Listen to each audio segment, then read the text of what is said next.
कहानी की शुरुआत में हम जॉर्डन नाम के एक लड़के को देखते हैं जो फिलहाल जेल की सलाखों के पीछे अपनी सजा काट रहा है। दरअसल करीब 2 साल पहले जॉर्डन ने एक गाड़ी चुराई थी और सिर्फ इतना ही नहीं, उसने उस गाड़ी के मालिक की पूरी तरह पिटाई भी कर दी थी।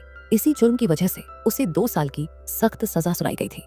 जॉर्डन के स्वभाव में बहुत ज्यादा गुस्सा भरा था क्योंकि उसकी माँ उसे बचपन में ही छोड़कर चली गई थी। माँ की मौत के गम ने उसे एक झगड़ालू इंसान बना दिया था। खैर, वक्त बीतता है और जॉर्डन की सजा पूरी हो जाती है। उसे जेल से लेने के लिए उसका बाप वॉल्ट वहां पहुंचता है। वॉल्ट और जॉर्डन के रिश्ते कभी अच्छे नहीं रहे। वॉल्ट उसे बिल्कुल पसंद नहीं करता था, लेकिन जॉर्डन के लिए सबसे बड़ा झटका तब लगा जब उसे पता चला कि उसके जेल में रहने के दौरान उसके बाप ने उसे बिना बताए दूसरी शादी कर ली है।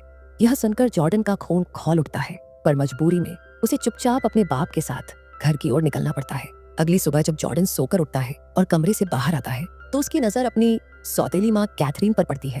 कैथरीन उस वक्त किचन में सबके लिए नाश्ता तैयार कर रही थी। कैथरीन काफी मस्त मौल थी। तभी वॉल्ट वहां आता है और जॉर्डन से सीधा सवाल करता है, आगे का क्या प्लान है तुम्हारा? जॉर्डन लापरवाही से जवाब देता है कि फिलहाल उसने कुछ खास नहीं सोचा है, पर वो जल्द ही कुछ न कुछ देख लेगा। यह सुनकर वॉल्ट भड़क जाता है। वह साफ कह देता है कि अगर जॉर्डन ने जल्द ही कोई नौकरी नहीं ढूंढी तो उसे इस घर से बाहर निकाल दिया जाएगा। इसके बाद वॉल्ट बड़े प्यार से अपनी जवान बीवी कैथरीन को एक किस करता है और काम पर निकल जाता है। जॉर्डन अपने बाप के इस रवैये से बहुत चिढ़ा हुआ था और मन ही मन उसे गालियां दे रहा था। तभी कैथरीन वहां आती है और जॉर्डन से उसका हाल चाल पूछने की कोशिश करती है, लेकिन जॉर्डन उसे भाव नहीं देता। जब कैथरीन घर की सफाई शुरू करती है तो वो जॉर्डन से मदद मांगती है, मगर जॉर्डन उसे 2 टूक जवाब देते हुए कहता है, देखने में तो तुम माल बहुत तगड़ी हो, लेकिन मेरी माँ की जगह तुम कभी नहीं ले सकती। यह कहकर वो वहां से निकल जाता है। आगे हम देखते हैं कि जॉर्डन एक पिज्जा शॉप पर पहुंचता है। किस्मत से उस दुकान के मालिक को एक हेल्पर की जरूरत थी, तो वो जॉर्डन को काम पर रख लेता है। नौकरी मिलने के बाद जॉर्डन जब घर लौटता है तो वो अपने कमरे को व्यवस्थित करने लगता है। सफाई के दौरान अचानक उसके हाथ कुछ गंदी और नग्न तस्वीरें लग जाती हैं। उन तस्वीरों को देखकर जॉर्डन के अंदर की उत्तेजना जाग जाती है और उसका औजार खड़ा हो जाता है। वो खुद पर काबू नहीं रख पाता और वहीं बिस्तर पर लेटकर जोर शोर से मुट्ठी मारना शुरू कर देता है। जॉर्डन पूरी तरह से मजे में डूबा हुआ था कि तभी अचानक कैथरीन कमरे का दरवाजा खोल देती है। अचानक उसे देखकर जॉर्डन का सारा जोश ठंडा पड़ जाता है और वो बुरी तरह झल्ला जाता है। जॉर्डन चिल्लाते हुए पूछता है, तुम्हारी दिक्कत क्या है? क्या इस घर में कोई शांति से अपना काम भी नहीं कर सकता? कैथरीन शर्मिंदा होकर माफी मांगती है और कहती है कि तुम अपना काम जारी रख सकते हो। लेकिन सच तो ये था कि जॉर्डन का लंबा और मोटा साइज देखकर कैथरीन के मन में भी हलचल पैदा हो गई थी। उसकी योनि में भी खुजली होने लगी थी और वो काफी उत्तेजित महसूस कर रही थी, पर किसी तरह अपनी भावनाओं को दबाकर वहां से बाहर भाग जाती है। थोड़ी देर बाद अपना मूड फ्रेश करने के लिए जॉर्डन पास के एक पार्क में चला जाता है। वहां उसकी मुलाकात एल्सी नाम की एक लड़की से होती है। एल्सी उसे पहचान लेती है और कहती है, अरे जॉर्डन, हम दोनों स्कूल में एक ही क्लास में थे ना? वो आगे पूछती है कि क्या ये सच है कि उसे जेल हो गई थी?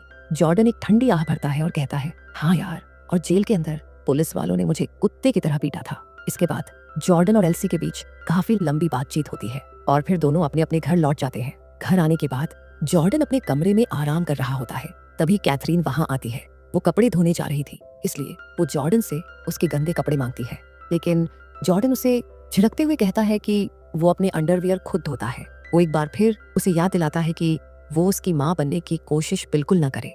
जॉर्डन की ये कड़वी बातें सुनकर कैथरीन का दिल टूट जाता है और वो उदास होकर वहां से चली जाती है। उसी शाम एक ऐसा वाकया होता है जो सब कुछ बदल देता है। कैथरीन बाथरूम में कपड़े बदलने के लिए आती है और बिना कपड़ों के नग्न खड़ी थी। तभी अचानक जॉर्डन भी वहां आ धमकता है।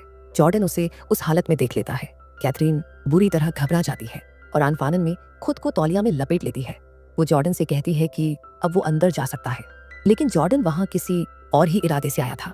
वो कैथरीन के करीब जाता है और उसे चूमना शुरू कर देता है।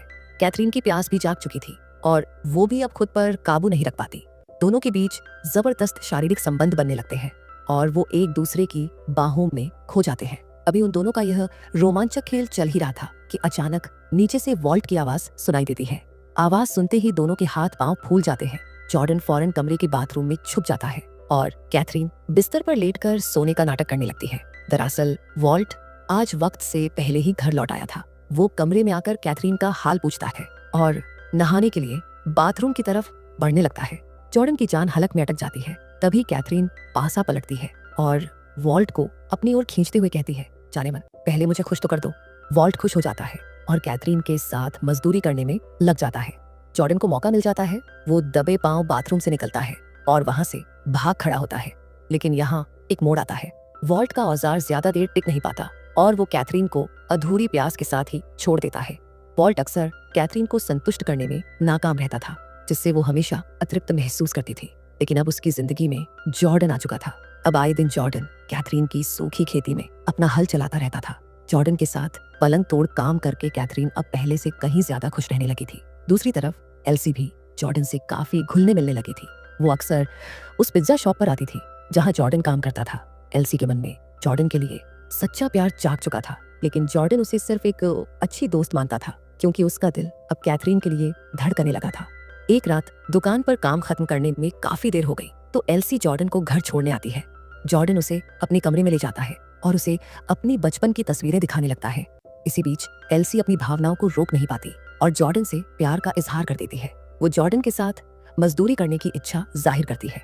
जॉर्डन भी उसके करीब आता है और दोनों एक दूसरे को चूमने लगते हैं। लेकिन ठीक उसी पल कैथरीन वहां आ धमकती है। अपनी सौतन को जॉर्डन के साथ देखकर कैथरीन का चेहरा गुस्से से लाल हो जाता है। वो रूखेपन से पूछती है कि यह लड़की कौन है। एल्सी अपना परिचय देती है, लेकिन कैथरीन जिस तरह से उसे घूर रही थी उसे देखकर एल्सी की हालत खराब हो जाती है। जॉर्डन माहौल की गंभीरता को समझ जाता है और एल्सी से कहता है कि उसे अब घर जाना चाहिए। वो उसे दिलासा देता है कि यह मजदूरी वाला प्रोग्राम हम फिर कभी पूरा कर लेंगे। जॉर्डन अच्छी तरह जान चुका था कि कैथरीन को एल्सी का वहां होना बिल्कुल पसंद नहीं आया है। माहौल को बिगड़ता देख जॉर्डन एल्सी को वहां से विदा कर देता है। अगली सुबह जॉर्डन और एल्सी एक पार्क में फुर्सत के पल बिता रहे होते हैं। बातों बातों में एल्सी उससे पूछती है, तुम्हारी नई माँ कैथरीन कैसी है? जॉर्डन मुस्कुराकर कहता है कि वो बहुत अच्छी है और उसका पूरा ख्याल रखती है। जॉर्डन मजाक में कहता है कि वो तो उसे अपना बच्चा समझकर कभी कभी दूध भी पिलाती है। एल्सी को कैथरीन का व्यवहार बड़ा अजीब लगा था। वो कहती है कि कल रात कैथरीन उसे जिस तरह घूर रही थी उसे देखकर साफ लग रहा था कि वो जॉर्डन को लेकर जलन महसूस कर रही है। उसे लग रहा था कि कैथरीन भी जॉर्डन के साथ वही मजदूरी वाला काम करना चाहती है जो एल्सी करना चाहती थी। जॉर्डन उसकी बातें सुनकर चुप रहता है, क्योंकि वो एल्सी को सच्चाई नहीं बता सकता था। उसे पता था कि कैथरीन के साथ उसका ये अवैध रिश्ता गलत है, लेकिन कैथरीन ही वो औरत थी जो उसे दिन रात बिस्तर का सुख दे रही थी। इसलिए वो इस राज को राज ही रखने का फैसला करता है। इसके बाद दोनों के बीच गंदी बातें शुरू हो जाती हैं और एल्सी वहीं पार्क में जॉर्डन को संतुष्ट करने के लिए गंदे काम करने लगती है। कुछ देर बाद जब जॉर्डन अपनी पिज्जा शॉप पर पहुंचता है तो वहां का मालिक उस पर बरस पड़ता है। उसे पता चल चुका था कि जॉर्डन 2 साल की जेल काट कर आया है। जॉर्डन ने यह बात छुपाई थी, इसलिए मालिक उसे खरी खोटी सुनाने लगता है। जॉर्डन का गुस्सा भी 7वें आसमान पर पहुंच जाता है और वो मालिक को उल्टा सीधा बोलकर नौकरी छोड़ देता है। एल्सी उसे अपनी कार में घर छोड़ने आती है। जॉर्डन उसे बताता है कि अब वो बेरोजगार है, इसलिए दोनों ने साथ में बाहर घूमने का प्लान बनाया। जॉर्डन जैसे ही तैयार होने अपने कमरे में जाता है, कैथरीन उसे एल्सी के साथ जाने से मना कर देती है। वो जॉर्डन को लेकर बहुत पजेसिव हो रही थी। वो उसे चेतावनी देती है कि अगर वॉल्ट को उसकी नौकरी छूटने के बारे में पता चला तो वो उसे घर से निकाल देगा। लेकिन जॉर्डन उसकी एक नहीं सुनता और एल्सी के साथ घूमने निकल जाता है। पूरा दिन मस्ती करने के बाद जब जॉर्डन रात को घर लौटता है तो वहां का नजारा देखकर उसके होश उड़ जाते हैं। कैथरीन बुरी तरह जख्मी हालत में पड़ी थी। तभी वहां वॉल्ट आता है और जॉर्डन पर टूट पड़ता है। वॉल्ट चिल्लाकर कहता है, कैथरीन ने मुझे सब बता दिया है कि तूने मेरी पीठ पीछे मेरी बीवी के साथ क्या क्या गुल खिलाए हैं। वॉल्ट गुस्से में पागल था और जॉर्डन को कुत्ते की तरह पीटने लगता है। वो गालियां देते हुए कहता है कि तूने मेरी ही बीवी को बचा डाला। वॉल्ट उसे मारते मारते घर के बाहर ले आता है। कैथरीन बीच बचाव करने की कोशिश करती है तो वॉल्ट उसे भी बेरहमी से पीटता है। कैथरीन को पिटता देख जॉर्डन का गुस्सा बेकाबू हो जाता है और वो पलटकर अपने बाप की धुनाई शुरू कर देता है। लेकिन तभी एक अजीब मोड़ आता है। कैथरीन जॉर्डन पर ही चिल्लाने लगती है और उसे वहां से चले जाने को कहती है। जॉर्डन के जाने के बाद वो वॉल्ट को संभालती है और उसे अस्पताल ले जाने लगती है। दरअसल कैथरीन को अपनी गलती का एहसास हो गया था और उसने खुद ही वॉल्ट को सब सच बता दिया था कि उसने जॉर्डन के साथ अपना मुंह काला किया है। उसे समझ आ गया था कि जॉर्डन सिर्फ बिस्तर पर उसे घोड़ी बना सकता है, पर वो उसे एल्सी जैसा सच्चा प्यार कभी नहीं दे सकता। दूसरी तरफ घर से निकाला गया जॉर्डन सीधा एल्सी के पास पहुंचता है। वो अब सब कुछ छोड़कर उसके साथ रहने का फैसला कर चुका था। थोड़ी देर बाद हम दोनों को एक बस में सवार देखते हैं। उन्होंने फैसला किया कि वो यह शहर छोड़कर किसी नई जगह पर अपनी जिंदगी शुरू करेंगे। जॉर्डन ने एल्सी को कैथरीन के साथ अपने शारीरिक संबंधों के बारे में सब सच बता दिया था और एल्सी ने उसे माफ भी कर दिया था। असल में जॉर्डन ने यह सब सिर्फ प्यार और तवज्जो पाने के लिए किया था। बचपन में माँ की मौत और बाप की नफरत ने उसे अंदर से खाली कर दिया था। जब कैथरीन ने उसकी माँ बनने की कोशिश की तो जॉर्डन ने उसे ही बचा डाला, क्योंकि वो किसी को अपनी माँ की जगह नहीं दे सकता था। लेकिन अंत में उसे एल्सी के रूप में अपना सच्चा प्यार मिल ही गया। अब वो दोनों हमेशा हमेशा के लिए उस शहर को छोड़कर दूर चले जाते हैं ताकि एक नई और खूबसूरत शुरुआत कर सकें।